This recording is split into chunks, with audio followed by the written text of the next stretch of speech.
Today I will be painting a classic red lantern, a warm glowing symbol often seen across Asian streets.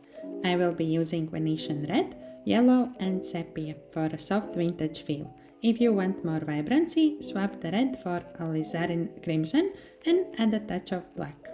I will start with a light wash of yellow in the middle on a dry paper. While the paint is still wet, I am adding red around the edges. And with a clean damp brush, I soften the transitions, letting the colors blend together naturally. I also add more water on the outside of the red color so it goes outside of the lines. This will give us a warm glow on the wall from the lantern. Then I will drop in a little more red on the sides. Remember, watercolors dry lighter, so we will build this glow in layers. And then I will let this layer dry completely.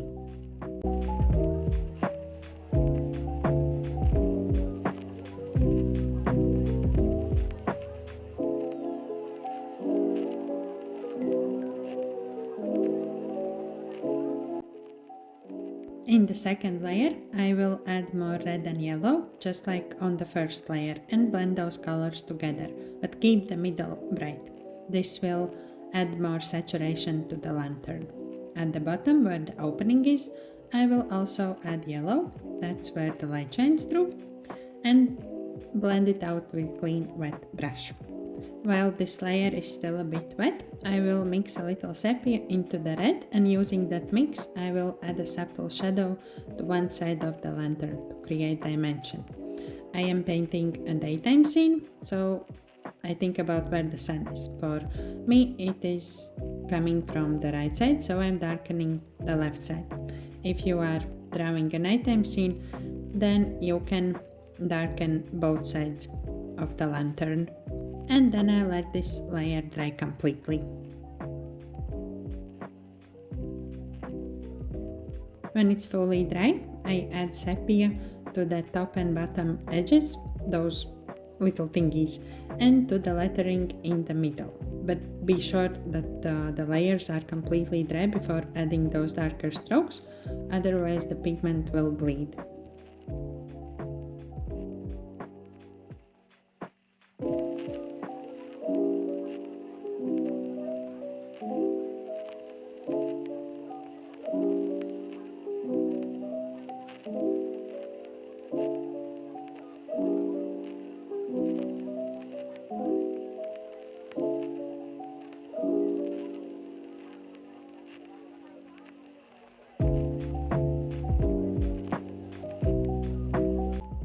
Now when the sepia lettering is dry, I will add more red to the lantern with these thin curved brush strokes to keep the lantern's rounded form.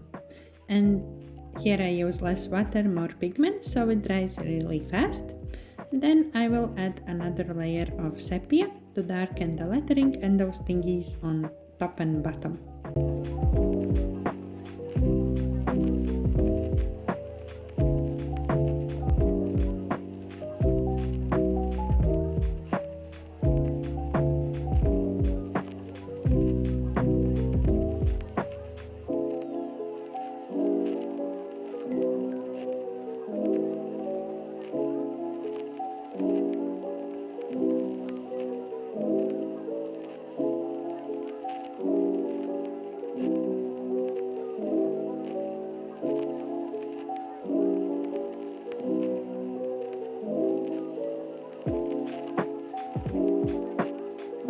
For the final details, I mix sepia and red to strengthen just a few lines and shadows, focusing on the edges.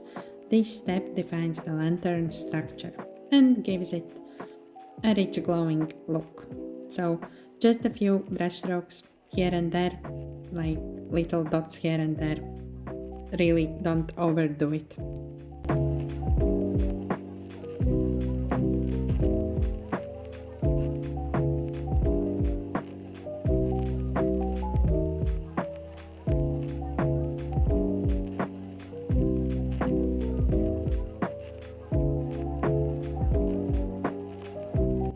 Once everything is completely dry, I finish with white gel pen, adding highlights.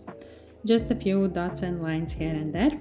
These tiny touches make the lantern pop and bring it to life. And that's it. A glowing red lantern in watercolor. Simple layers, thoughtful shading, and a few highlights make all the difference. Hope you enjoyed the video.